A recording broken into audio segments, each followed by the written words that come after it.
What's up, fans? This is Scorp1701, and tonight we are going to be taking a look at the Walmart exclusive McFarlane Toys DC Superpowers Wonder Woman. Yes, this is one of the brand new figures from Wave 3 hitting shelves right now. Now, I said that when this series started, I would only be interested in the ones that reminded me of the original 1984 Superpowers collection.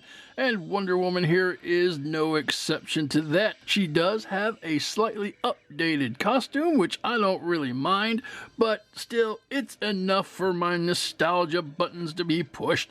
Alright, let's take a look at the packaging. First off, it's in the standard Superpowers packaging, which is very reminiscent of how it was when it came out in '84 with the blues and the yellow stars with the red borders, and that is very, very cool. And moving on from that, you have DC up here at the top. You have Superpowers, Wonder Woman 12+. Wonder Woman looking very nice and updated in her artwork. You have Wonder Woman in her plastic prison. You have McFarlane Toys, and this is a great looking package. On the back of the package, you have 12+, Superpowers, Wonder Woman, DC Direct, McFarlane Toys. Collect them all. Collect them all in other languages that I can't speak. And then you have the roster of all the current figures. And let us zoom in so we can take a look and see who we have here. And if you haven't collected this line before, you have Superman, Darkseid, Batman, Green Lantern John Stewart, The Flash, the Batman Who Laughs, and then coming to the new wave, you have Wonder Woman, you have the Nightwing, and you have Deathstroke. Now, I have to admit, I saw Nightwing on the shelf, I picked him up, and I thought that he was an awesome looking figure. So I may have to rethink my philosophy about only purchasing the figures that are reminiscent of the original line. Obviously, Dick Grayson's Robin, but it was really a good figure. And obviously you have the vehicles, the Batwing and the Supermobile, which is ridiculous because Superman doesn't need a mobile. And then you have a read-up of Wonder Woman. If we can scroll in real nice, and you can zoom in there, pause the video to your heart's desire, but we must be moving on. And that is the packaging.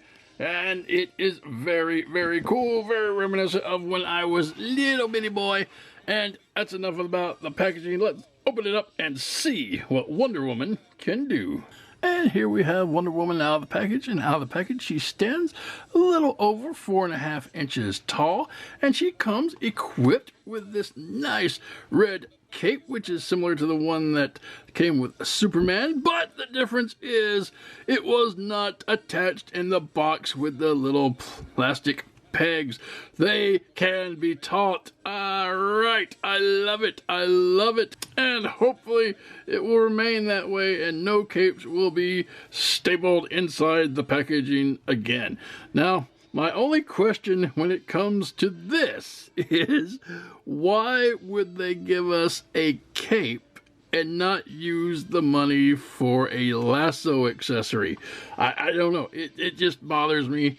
It seems like a no-brainer, but hey, we got a cape. So, hey, I think I'll try this out on Superman since it's not ripped up and I like it. We'll see how that works. But anyway, I'm going to take this off, then we'll come back and check out what she looks like without the flowing cape that she really shouldn't have. Alright, moving on. And here we have Wonder Woman without her cape, and I think she doesn't need a stinking cape. She's Wonder Woman! Of course, you know, Superman's Superman, he needs a cape, but Wonder Woman, I never thought needed a cape. So, let's go in real close on her head sculpt, as close as we can get without the camera going all buggy on us. Oh, there it went. Alright, let's look back out. Okay, so taking a real close look at her head, you can see it's done really nicely. She has some nice black flowing hair, a lot of detail molded in there, and it goes all the way down to the middle of her back, which is really nice. I like that. You can see a lot of details and strands going this way and that way. Coming down, she does have a nice tiara, which is nice gold on her head. And then she's got some nice eyes painted in there, nice firm nose, and red lips, very nice and distinguished. And then coming down mostly to her upper arms and chest section is all flesh tone, which is good. So we will zoom back out because this is just not getting as focused as I would like it to get. So she has a standard, I don't know what you'd call this, chest plate, and it has the standard golden eagle facing to your left with the WW in there molded in, which is nice red. You got some molded details in here kind of going down the middle, making it like a corset thing. Coming down, you have the W for the belt buckle, and the belt is like double layered and it goes all the way around. Coming down to some nice blue star-spangled shorts for Wonder Woman, very nice.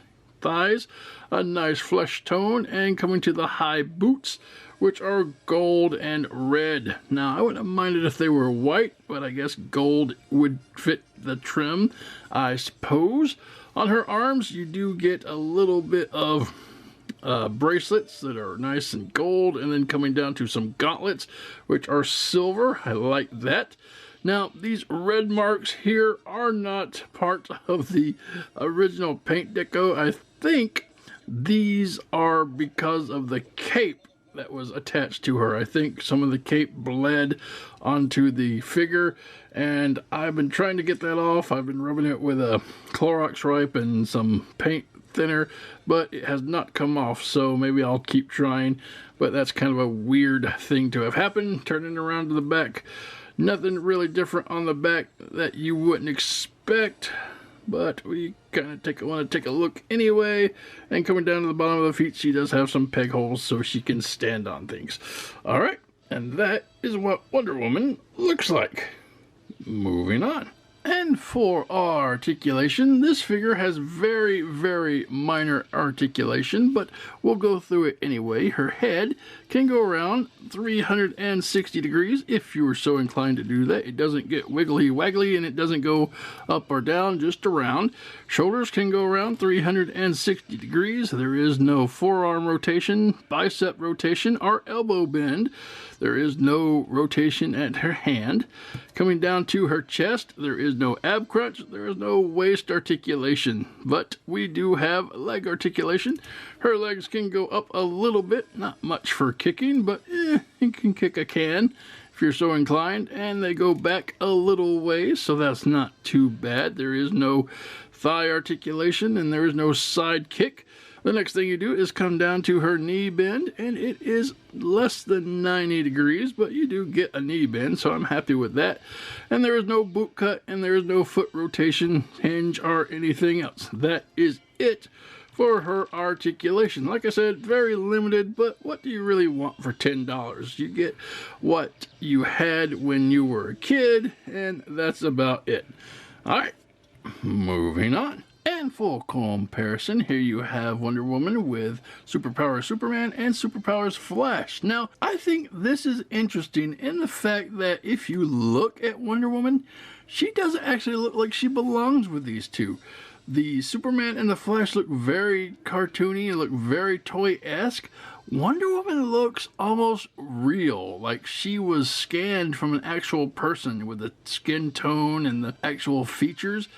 And I don't know, I don't think she really looks like she belongs in this line, because I think she needed to be a little more cartoony. But anyway, that's just a strange little observation on my part. And since we have them here, I will move the Flash out, and I will move Wonder Woman aside. And Superman, I want to try something. Since we have you out here, I'm going to take this cape off, and we're going to put on Wonder Woman's cape. And I want to hear it, that it's a woman's accessory. And boom, let's see what you got. That doesn't look too shabby. Now, the collar is a little wider because Wonder Woman had that hair it had to get around and under, but I don't know, that doesn't look too bad for Superman. You want to steal Wonder Woman's cape. Only bad part is it doesn't have the yellow S on the back, but I don't know, it feels good. I think I might keep that there. Anyway, that is your comparisons and Superman's theft. Moving on. And this has been the Walmart exclusive McFarlane Toys DC Superpowers Wonder Woman, one of the first figures from Wave 3. And I like it. I bought it because I thought she was very reminiscent of the original Superpowers Wonder Woman, but really, after the review and really taking a closer look, she's not. I don't know what it is about her sculpt and mold. It just looks too real to be part of this toy line, I think. But it's a different take on Wonder Woman, so it may just be they're staying true to design of the character, even though it doesn't fit the actual aesthetic of the original line. And there's nothing wrong with that. They could have given us some more mature looking Superman if that's what they were doing, but I don't know. Who cares? It's still a fun little figure to play with, but I still wish they would have given us a lasso instead of a cape. But yeah, beggars can't be choosers. And taking it into account, I'm definitely going to have to pick up that Nightwing. And that being the case, I'm going to have to get the Batman. Because I can't have Nightwing without Batman, even though Queen Bravo made an argument about it. But I was like, no, if you're gonna have Nightwing, you gotta have Batman. But anyway, it's neither here nor there. So that's the review. If you're looking for Wonder Woman, she's on shelves at your local Walmart right now for about $10.